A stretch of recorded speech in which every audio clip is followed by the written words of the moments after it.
सीखेंगे 3D आकारों के जाल से संबंधित कुछ उदाहरण।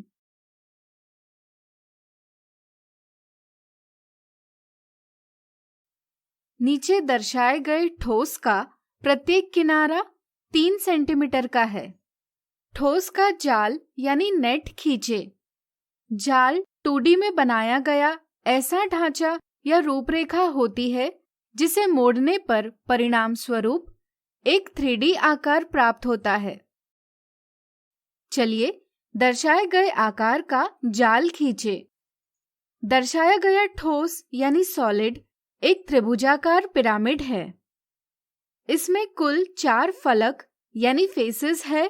सभी त्रिभुजाकार है। यहाँ त्रिभुजाकार आधार के तीनों किनारों पर एक एक त्रिभुज है। जाल खींचने के लिए सबसे पहले हम त्रिभुजाकार आधार खींचेंगे जिसकी सभी भुजाएं समान हो। अब हम इस त्रिभुज की किसी एक भुजा पर समबाहु त्रिभुज खींचेंगे जिसकी भुजा आधार की भुजा के बराबर हो। इसी तरह हम बचे दोनों भुजाओं पर भी आधार के माप के त्रिभुज खींचेंगे। इस तरह हमने त्रिभुजाकार पिरामिड के लिए जाल खींच लिया है।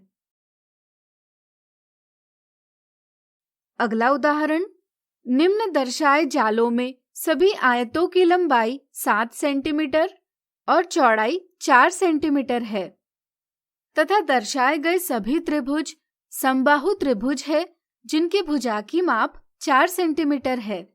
ज्ञात कीजिए कौन से जाल त्रिभुजाकार प्रिज्म की रचना करने के लिए प्रयोग किए जाते हैं।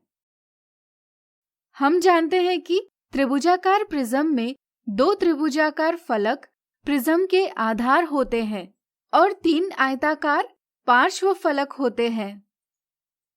यहाँ दर्शाए तीनों जालों में 2 त्रिभुज और 3 आयत के आकार के समतल भाग है।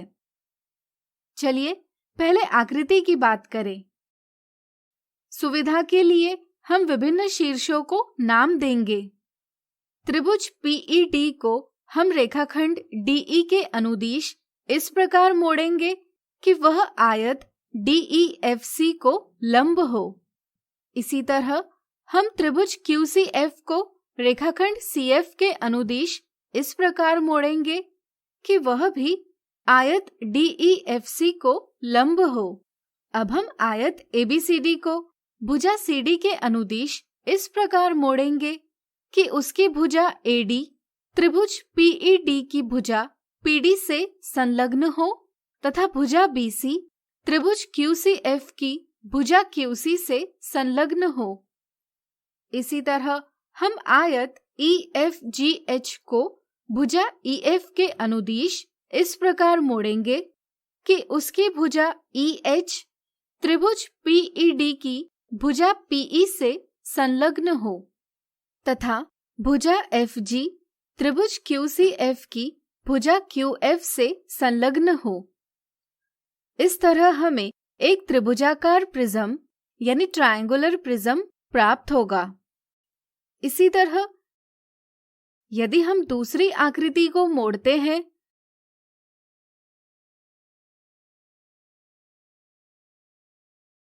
तो इस स्थिति में भी हमें एक त्रिभुजाकार प्रिज्म प्राप्त होगा। अब आप एक गत्ते पर तीसरी आकृति बनाइए। इसे काटकर गत्ते से अलग कर लीजिए और मोड़कर एक त्रिभुजाकार प्रिज्म बनाने का प्रयास कीजिए। आप जान पाएंगे कि इस स्थिति में आपको त्रिभुजाकार प्रिज्म प्राप्त नहीं होगा। इसलिए हम कह सकते हैं कि सिर्फ पहली और दूसरी आकृति में दर्शाए जाल ही त्रिभुजाकार प्रिज्म बनाने के लिए प्रयोग किए जाते हैं। क्या आप इसका कारण बता सकते हैं? सोचिए सोचिए। चलिए हम बताते हैं। त्रिभुजाकार प्रिज्म में दोनों त्रिभुज सम्मुख होते हैं, जबकि तीसरी आकृति में दर्शाए गए जाल में दोनों त्रिभुजों को संलग्न रखा गया है। इसी तरह त्रिभुजाकार प्रिज्म के दोनों त्रिभुजों में कोई भी शीर्ष उभयनिष्ठ यानी कॉमन नहीं होता, जबकि दर्शाई गई आकृति के त्रिभुजों में एक शीर्ष उभयनिष्ठ है। इसलिए किसी भी प्रकार से तीसरे जाल से एक त्रिभुजाकार प्रिज्म नहीं बनाया जा सकता। अगला उदाहरण, दर्शाए गए जाल कौन से ठोसों को निरूपित करते हैं?